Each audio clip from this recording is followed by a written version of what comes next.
साढ़े बड़े प्यारे दोस्त इरफान भाई ने दावत दी अपनी शादी की दावत वलीमा की, तो मैं आख्या जरूर आवांगे। असी जनाब टुर पे सुबह सुबह का टाइम आई, तो मैं आख्या चलो जितवार को मोटरसाइकिल तो चलते हैं मंडी बाउद्दीन बिलाल मारत का शहर अजकल बड़ा वायरल छोर बंदा ही चंगा।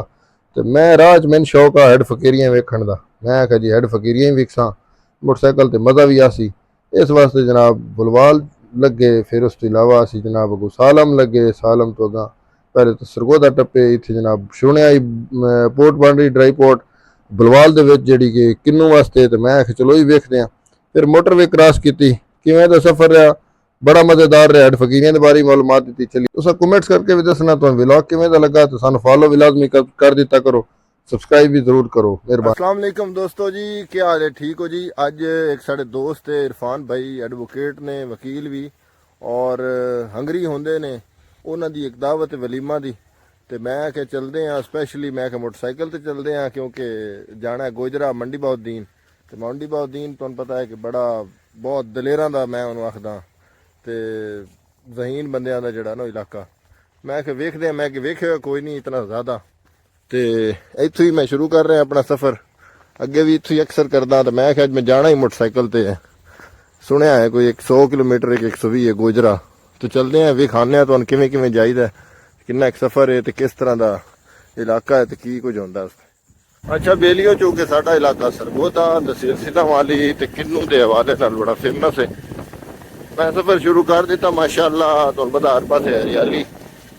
तो स्पैशली मैं कल्ला इस वास्ते जा रहा भाई, एक तो मैं थोड़ा जिहा मुझे भी पसंद है भाई भी, वैसे भी बेलियो जाती तौर पर मैनू आप ना जेडे बागां दे विच रस्ते जाते हैं बड़े ज़्यादा पसंद ने, कच्चे रस्ते। हुण असीं आ गए हैं सरगोदा रोड ते, हुण असीं सरगोदा तकरीबन नज़दीक पहुँच चुके हैं। सरगोदा सिलां वाली रोड आई, हुण असीं सरगोदा दे अंदर इंटर हो चुके हैं। इस टाइम तुहाडे कोल जाण वास्ते दो ऑप्शन होंदे ने, या तो तुसीं झल चक्कियां वालों तू बाईपास तो जाओ बुलवाल रोड ते, या फिर तुसीं विचों सैटलाइट टाउन चौक चो जाओ बुलवाल रोड अगर जाना बुलवाल रोड आल। तो मैं आख्या शहर के विचों जाने, कोई शहर के विच दा रस्ता होंदा ना थोड़ा ही लगदा। हुण असीं आ चुके हैं बुलवाल रोड जिहड़ा सरगोदा चों निकल रहा। नॉर्मल जी सड़क है, वड्डी कोई कारपेट सड़क कोई नहीं है, तो वैसे अच्छी है, ठीक है, रीजनेबल है। तो हुण असीं चूँकि ये पहुँच चुके हैं जिहड़ा साडा ये जिहड़ा बाईपास है ना उत्थे, अगर असीं आंदे जाल चक्कियां वालों तो इत्थों आके इधर चढ़ना सी। ये जिहड़ी सज्जी साइड है ये लाहौर रोड है, खब्बे पासे अगर जाना मियाँ वाली हाल तो सीधा जिहड़ा सालम इंटरचेंज हुण इत्थों कारपेट शुरू हो गया। कारपेट रोड अच्छा है, तो ये तकरीबन बुलवाल तक ही है। बुलवाल जड़ा ना, अगर मैं बुलवाल के बारे दसा तो बुलवाल जड़ा है वो सनती शहर है। सब तो ज़्यादा सरगोदे दी किन्नू फैक्ट्रियां बुलवाल दे विच हैं, तो बुलवाल दे विच ड्राई पोर्ट भी बना रहे हैं, तो अगे ड्राई पोर्ट भी खाने। तो उस तो इलावा बुलवाल इंडस्ट्रीयल एरिया भी है, इंडस्ट्रीयल स्टेट बनाई है ना। तो ये जड़ा बुलवाल उसका भी क्लेम है, कोशिश कर रहा भी मैंने ज़िला बनाया जाए, चूँकि सफ़र थोड़ा 30 किलोमीटर सरगोदे तो, इस वास्ते शायद कि ज़िला ना ही बने, हो सकता आने वाले वक्त उन्हें भी बुलवाल तो सरगोदे रल जाना। यह ड्राई पोर्ट है जी कि बुलवाल दे विच बनाई गई है, स्पैशली ये जी बनाई गई ना किन्नू की जी एक्सपोर्ट है ना उसनों सहूलत देने वास्ते। लेकिन हाल तक इतने कुछ भी नहीं, ये तकरीबन बनती जदन की शुरू हुई है, काफ़ी अरसे तो शुरू हुई है। लेकिन जिमें साडे पाकिस्तान के दूए काम होंदे ने, इंडिया रे भी लटकी हुई है। तो किन्नू का अक्सर बेशतर साढ़े जोड़े जट बिरा से इससे सानू बड़ा नुकसान होता। हुकूमत कोई फड्डा पा रखती है अफगानिस्तान नाल, कई दफ़ा व्यापारी अपनी मर्जी कर ले। मुख्तलिफ तुसीं वेख रहे हो किन्नू दी फैक्ट्रियां आ रही हैं, किन्नू दी फैक्ट्रियां से जा बजा ने। तो वड्डा जड़ा बुलवाल की जी कंट्रीब्यूशन है इंडस्ट्री वो भी किन्नू की फैक्ट्री दी है। वैसे इतने किन्नू के बाग भी बहुत ज़्यादा ने। इसका बुलवाल दूसरी जी वड्डी अहमियत वही है भी मोटरवे के नज़दीक है, तो सालम इंटरचेंज के उतों मोटरवे लिंक होंदी है इस्लामाबाद आल तो लाहौर आल। तो बुलवाल का यह है। हुण असीं चूँकि पहुँच चुके हैं बुलवाल चो निकल रहे हैं सालम वाले पासे, तो सालम का रस्ता आ रहा। असीं जिस टाइम सालम रोड ते चढ़ते हैं, तो ये हुण सालम रोड है। यह रस्ते दे विच साडी आउंदी है बुलवाल की शुगर मिल। ये जी शुगर मिल बुलवाल की बहुत बड़ी शुगर मिल, इत्थे ਜ਼ਿਆਦਾਤਰ ਇਤਨੀ ਗੰਨੇ ਦੀ ਫਸਲ ਪਹਿਲੇ ਕੋਈ ਨਹੀਂ, ਜ਼ਿਆਦਾ ਮੰਡੀ ਵਾਲੇ ਪਾਸੇ ਗੰਨਾ ਜਿਹੜਾ ਨਾ ਕਾਸ਼ਤ ਹੁੰਦਾ, ਤੇ ਇਤਨਾ ਮੰਡੀ ਤੋਂ ਦੂਰ ਵੀ ਕੋਈ ਨਹੀਂ, ਇਸ ਵਾਸਤੇ ਉਦੋਂ ਗੰਨਾ ਜਿਹੜਾ ਉਹ ਜ਼ਿਆਦਾ ਇੱਥੇ ਹੁੰਦਾ। ਇਹ ਹੁਣ ਜਨਾਬ ਅਸੀਂ ਜਾ ਰਹੇ ਹਾਂ ਸਾਲਮ ਵਾਲੇ ਰੋਡ ਤੇ ਸਾਲਮ ਤੋਂ ਚूंकि मैं ਤੁਹਾਨੂੰ ਅੱਗੇ ਦੱਸਿਆ ਮੋਟਰਵੇ ਲਿੰਕ ਹੁੰਦੀ, ਇਤਨਾ ਜ਼ਿਆਦਾ ਸਫ਼ਰ ਕੋਈ ਨਹੀਂ ਹੈ ਤਕਰੀਬਨ ਜਿਹੜਾ ਨਾ, ਔਰ ਚूंकि ਸਾਡੀ ਹੁਣ ਆਬਾਦੀ ਵੱਧਦੀ ਜਾ ਰਹੀ ਤੇ ਅਕਸਰ ਜਿਹੜੇ ਸ਼ਹਿਰ ਨਜ਼ਦੀਕ ਆ ਗਏ। ਦੂਸਰਾ ਮੈਂ ਵੱਡਾ ਜਿਹੜਾ ਬਿਜ਼ਨਸ ਵੇਖਦਾ ਉਹ ਸਾਡੇ ਕੋਲ ਹੈ ਪੈਟਰੋਲ ਪੰਪਸ ਦਾ, ਜਗ੍ਹਾ ਤੇ ਪੰਪ ਨੇ।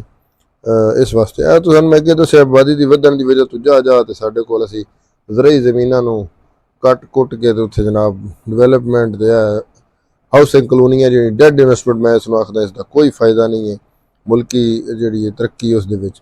ਇਹ ਹੁਣ ਆ ਗਈ ਮੋਟਰਵੇ ਨੂੰ ਅਸੀਂ ਕ੍ਰਾਸ ਕਰ ਰਹੇ ਹਾਂ। ਇਹ ਤੁਸੀਂ ਅਗਰ ਮੰਡੀ ਵੱਲ ਜਾਣਾ ਤੇ ਤੁਹਾਨੂੰ ਮੋਟਰਵੇ ਦੇ ਪੁਲ ਤੋਂ ਇਹ ਕ੍ਰਾਸ ਕਰਨੀ ਪੈਣੀ। ਹੁਣ ਇਹ ਸਾਲਮ ਇੰਟਰਚੇਂਜ ਆ ਗਿਆ ਜਿੱਥੋਂ ਮੋਟਰਵੇ ਦੇ ਉੱਤੇ ਚੜ੍ਹਨ ਵਾਸਤੇ ਅਕਸਰ ਲੋਕ ਜਿਹੜੇ ਨੇ ਇੱਥੋਂ ਹੀ ਸਵਾਰ ਹੁੰਦੇ ਨੇ। ਹੁਣ ਅਸੀਂ ਜਨਾਬ ਜਾ ਰਹੇ ਹਾਂ, ਸਾਡਾ ਜਿਹੜੀ ਮੰਜ਼ਿਲ ਹੈ ਗੋਜਰਾ ਹੈ, ਮੰਡੀ ਬਾਉਦੀਨ ਦੀ ਤਹਿਸੀਲ ਹੈ ਤੇ ਮੰਡੀ ਦਾ ਇਲਾਕਾ ਜਿਸ ਤਰ੍ਹਾਂ ਅੱਗੇ ਤੁਹਾਨੂੰ ਦੱਸਿਆ ਜ਼ਿਆਦਾਤਰ ਜਿਹੜਾ ਮਸ਼ਹੂਰ ਹੈ ਉਹ ਬਾਹਰ ਜਿਹੜੇ ਲੋਕ ਬਹੁਤ ਜ਼ਿਆਦਾ ਹੁੰਦੇ ਨੇ ਮੰਡੀ ਦੇ ਵਿੱਚ। ਇੱਥੇ ਜ਼ਿਮੀਦਾਰ ਫੈਮਲੀਆਂ ਬਹੁਤ ਵੱਡੀਆਂ ਨੇ, ਵੱਡੇ ਜ਼ਿਮੀਦਾਰ ਨੇ ਤੇ ਹੁਣ ਉਹ ਜ਼ਿਮੀਦਾਰੇ ਨੂੰ ਛੋੜ ਕੇ ਜ਼ਿਆਦਾਤਰ ਬਾਹਰ ਜਾ ਰਹੇ ਨੇ ਤੇ ਰੋਡ ਬਣ ਰਹੀ ਹੈ। ਇਸ ਵਾਸਤੇ ਜਿਹੜਾ ਨਾ ਜ਼ਿਆਦਾਤਰ ਜਿਹੜੇ ਸੱਜਾ ਪਾਸਾ ਉਸ ਨੂੰ ਇਸਤੇਮਾਲ ਕੀਤਾ ਜਾ ਰਿਹਾ। ਇਹ ਹੁਣ ਆ ਕੇ ਮੋਨਾ ਡਿਪੂ ਜਿਹੜਾ ਬਹੁਤ ਮਸ਼ਹੂਰ ਹੈ, ਮੈਨੂੰ ਬੜਾ ਸ਼ੌਕ ਆਈ ਹੈਡ ਫਕੀਰੀਆਂ ਵੇਖਣ ਦਾ। ਇਹ ਹੈਡ ਫਕੀਰੀਆਂ ਨੂੰ ਅਸੀਂ ਕ੍ਰਾਸ ਕਰ ਰਹੇ ਹਾਂ। ਅੱਛਾ ਮਜ਼ੇ ਦੀ ਗੱਲ, ਇਸ ਟਾਈਮ ਅਸੀਂ ਆ ਗਏ ਹੈਡ ਫਕੀਰੀਆਂ ਤੇ ਬੜੀ ਮਸ਼ਹੂਰ ਹੈ। 1902 ਦੇ ਵਿੱਚ ਜਿਹੜਾ ਨਾ ਇਹ ਬਣਾਇਆ ਸੀ ਇਹਨਾਂ ਨੇ ਮੋਨਾ ਡਿਪੂ, ਅੰਗਰੇਜ਼ ਨੇ ਆਪਣੀ ਫੌਜ ਵਾਸਤੇ, ਸਪੈਸ਼ਲੀ ਇਸ ਦੇ ਫੌਜ ਦੇ ਘੋੜੇ ਵਗੈਰਾ ਰੱਖਣ ਕਣ ਜਿਹੜੇ ਮੁxtਲਫ ਮਕਾਸਦ ਵਾਸਤੇ ਨੇਜ਼ਾਬਾਜ਼ੀ ਵਗੈਰਾ ਉਸ ਵਾਸਤੇ ਇਸਤੇਮਾਲ ਹੁੰਦੇ ਨੇ। ਉਸੇ ਤਰ੍ਹਾਂ ਹੀ ਪਿੱਛੂ ਇਹ ਜਿਹੜੀ ਨਹਿਰ ਆ ਰਹੀ ਹੈ ਮੇਨ ਨਹਿਰ, ਇਸ ਦਾ ਨਾਂ ਹੈ ਨਹਿਰ ਲੋਅਰ ਜੇਹਲਮ। ਇਹ ਹੈਡ ਰਸੂਲਪੁਰ ਤੋਂ ਨਿਕਲਦੀ ਪਈ ਹੈ। ਉਹ ਇਸ ਦੇ ਵੈਸੇ ਇੱਥੋਂ ਤੋਂ ਜਾਈਏ ਤੇ ਮਲਕਵਾਲ ਦੇ ਨਾਲ ਲੱਗੂ ਹੈ, ਨਜ਼ਦੀਕ ਹੀ ਹੈ, ਇਤਨੀ ਜ਼ਿਆਦਾ ਦੂਰ ਨਹੀਂ ਹੈ। ਲੇਕਿਨ ਚूंकि ਮੋਨਾ ਡਿਪੂ ਦੀ ਵਜ੍ਹਾ ਤੋਂ ਫੌਜ ਨੇ ਏਰੀਆ ਬੰਦ ਕੀਤਾ ਹੋਇਆ, ਆਸਾਨ ਜਾਣਾ ਪੈਂਦਾ ਮੰਡੀ ਬਾਉਦੀਨ ਵਾਲੇ ਪਾਸ ਉੱਤੋਂ ਹੈਡ ਰਸੂਲ ਜਿਹੜਾ ਨਾ ਉੱਥੋਂ ਨਹਿਰ ਨਿਕਲ ਰਹੀ ਹੈ। ਇਸ ਤੋਂ ਅੱਗੇ ਦੋ ਬੇਲੀਓ ਜਿਸ ਤਰ੍ਹਾਂ ਕਿ ਅਸੀਂ ਤੁਸੀਂ ਸੁਣਦੇ ਹੋ ਵੀ ਅਸੀਂ ਆਖਦੇ ਹਾਂ ਬਈ ਜਿਹੜਾ ਨਾ ਪਾਕਿਸਤਾਨ ਦਾ ਨਹਿਰੀ ਨਿਜ਼ਾਮ ਦੁਨੀਆ ਦਾ ਸਭ ਤੋਂ ਅੱਛਾ ਨਹਿਰੀ ਨਿਜ਼ਾਮ ਹੈ। ਇਹ ਵਾਲਾ ਜਿਹੜਾ ਨਾ ਨਹਿਰ ਸਾਡੀ ਸੈਂਟਰਲ ਪੰਜਾਬ ਵਾਸਤੇ ਬਹੁਤ ਵੱਡੀ ਅਹਿਮੀਅਤ ਦੀ ਹਾਮਿਲ ਹੈ।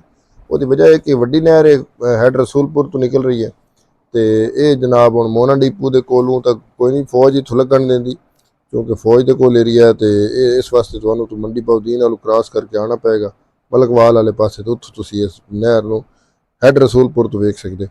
ਬਹੁਤ ਵੱਡੀ ਨਹਿਰ ਹੈ। ਇੱਥੇ ਜਿਸ ਟਾਈਮ ਆ ਕੇ ਹੈਡ ਫਕੀਰੀਆਂ ਦੇ ਉੱਤੇ ਇਸ ਦੇ ਅੱਗੇ 3 ਨਹਿਰਾਂ ਨਿਕਲਦੀਆਂ। ਇੱਕ ਜਿਹੜੀ ਨਹਿਰ ਹੈ ਸਭ ਤੋਂ ਰਾਈਟ ਸਾਈਡ ਵਾਲੀ ਪਹਿਲੀ, ਇਹ ਸਾਡੇ ਕੋਲੋਂ ਲੱਗਦੀ ਜਿਹੜੀ ਜਿਹਨੂੰ ਅਸੀਂ ਨਹਿਰ ਲੋਅਰ ਜੇਹਲਮ ਆਖਦੇ ਹਾਂ ਤੇ ਇਹ ਸਾਡੇ ਕੋਲੋਂ ਅੱਗਾ ਸ਼ਾਹ ਜੀਵਣੇ ਤੱਕ ਦੇ ਇਲਾਕਿਆਂ ਨੂੰ ਸਰਾਬ ਕਰਦੀ।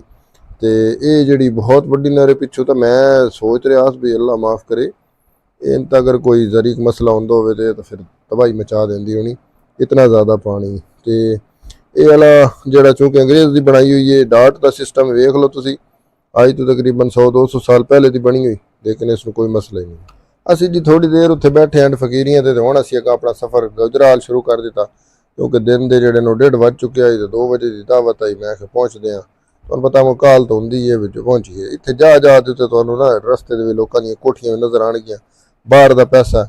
ਹੁਣ ਅਸੀਂ ਪਹੁੰਚ ਚੁੱਕੇ ਹਾਂ ਗੋਜਰਾ ਉਸ ਗੋਲਡ ਮਾਰਕੀ ਦੇ ਵਿੱਚ ਤੇ ਇੱਥੇ ਜਨਾਬ ਸ਼ਾਦੀ ਵਕੀਲ ਸਾਹਿਬ ਦੀ। ਤੇ ਇੱਥੇ ਜਨਾਬ ਜਿਸ ਪਹੁੰਚੇ ਹਾਂ ਤੇ ਹੈਰਾਨ ਰਹਿ ਗਿਆ, ਬੰਦਾ ਹੀ ਕੋਈ ਨਾ, ਬੰਦੇ ਦੀ ਜ਼ਾਤ। ਮੈਂ 2:30 ਵਜੇ ਆਪਣੇ ਤੇ 2:30 ਵਜੇ ਹੀ ਕੁਛ ਹੈ ਨਹੀਂ, ਹਾਲਾਂਕਿ 1 ਵਜੇ ਦਾ ਕਾਰਡ ਦਾ ਟਾਈਮ ਆਈ। ਤੇ ਖੈਰ ਉੱਥੇ ਸੰਗਤ ਬੜੀ ਨਜ਼ਰ ਆਈ, ਬੜੇ ਬੰਦੇ ਮਿਲੇ। ਫਿਰ ਇਰਫਾਨ ਭਾਈ ਨਾਲ ਮੁਲਾਕਾਤ ਕੀਤੀ, ਉਹਨਾਂ ਬੜਾ ਜ਼ਿਆਦਾ ਸ਼ੁਕਰੀਆ ਅਦਾ ਕੀਤਾ, ਇਤਨਾ ਸਫ਼ਰ ਕਰਕੇ ਤੁਸੀਂ ਪਹੁੰਚੇ। ਤੇ ਬਹੁਤ ਜਨਾਬ ਰੋਟੀ ਖਾਧੀ ਤੇ ਵਾਪਸੀ ਜਿਹੜੀ 4 ਵਜੇ ਮੈਂ ਤਾਂ ਵੇਖਦਾ ਰਹਿ ਗਿਆ, ਚਲੇ ਗਏ। ਉਮੀਦ ਕਰਦੇ ਹਾਂ ਤੁਹਾਨੂੰ ਵਲੌਗ ਪਸੰਦ ਆ ਸੀ। ਅੱਲਾ ਹਾਫਿਜ਼।